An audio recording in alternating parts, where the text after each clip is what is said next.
Summer, whether it is here now or on its way, is a wonderful time of year.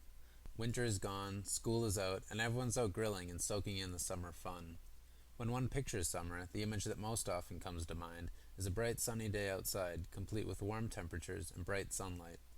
Everyone knows that too much direct sunlight on your skin causes sunburn and could increase your risk of developing skin cancer. But how can we protect ourselves from harmful sunlight? But first, what is sunlight exactly? We know that it comes from the sun, but how is it produced? Our sun is a star that's composed of gases, and it burns through a process called nuclear fusion. This causes the sun to emit energy in the form of light and heat. What all people don't know is that the light you can see is only a small portion of the light emitted by the sun. Human eyes can only see a small portion of the light spectrum, although the whole spectrum can affect our bodies. Along with the light we see, the sun emits X-rays, ultraviolet, infrared, and even radio waves. Luckily for us, the Earth's atmosphere absorbs most of these harmful rays. The light that does get through, however, contains potentially harmful amounts of UVA and UVB radiation. When it comes to UV rays, it's a fine line. Your skin is a living organ, and it needs sunlight. The UVB radiation causes your skin to produce vitamin D, which is essential to good health. A deficiency of vitamin D can actually put your body at risk for developing cancer. It's important for us to receive enough sunlight during the summer to stay healthy, but we must also take preventative measures to address overexposure.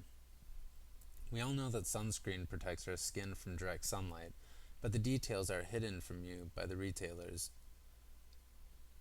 The best protection from harmful UV rays is protective clothing and shade. Especially when being out in the summer sun between 10 a.m. and 3 p.m., avoidance of direct sunlight is important. However, no one wants to, or even can realistically avoid all direct sunlight. The more intense the sunlight, the more of your skin you want to protect. Wearing a brimmed hat is very helpful, as is wearing sleeved shirts and shoes as opposed to sandals. However, for the areas of your skin that are exposed, it is important to wear sunscreen, but not all sunscreens are created or marketed equally. The effectiveness of sunscreens is measured in sun protection factor, or SPF. We all see this number on sunscreen bottles, but how important is it? It's true that higher SPF sunscreens block more UV radiation, but beyond SPF 50, there is little difference. Sunscreen companies like to charge you more money for the same amount of protection marketed as a higher SPF.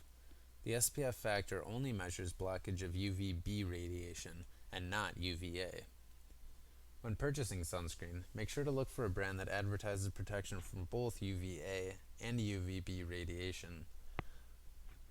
Also, the lighter your skin and the more susceptible you are to sunburn, the higher SPF factor you'll need. In a 2007 study, sunlight is accurately referred to as a carcinogen. A carcinogen is anything that causes cancer. The study aimed to find a balance between the risks and benefits of sun exposure. The study analyzed a large sample of solar spectral irradiance data gathered from Kuwait City. Geographically, Kuwait City receives about the same amount of sunlight as Houston, Texas. This solar irradiance data measured the presence of UV radiation from the sun throughout the day. This data was used to calculate for effects of exposure to sunlight both with and without sunscreen.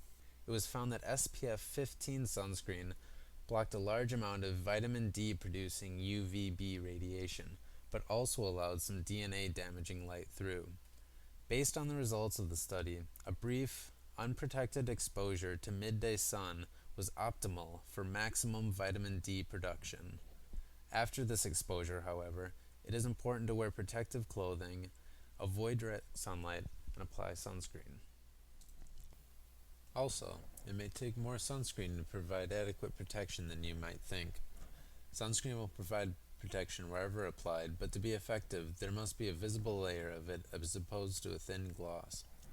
For example, if wearing a bathing suit, it would take about 1 ounce of sunscreen to protect all of the exposed skin. For reference, that's about the size of a shot glass.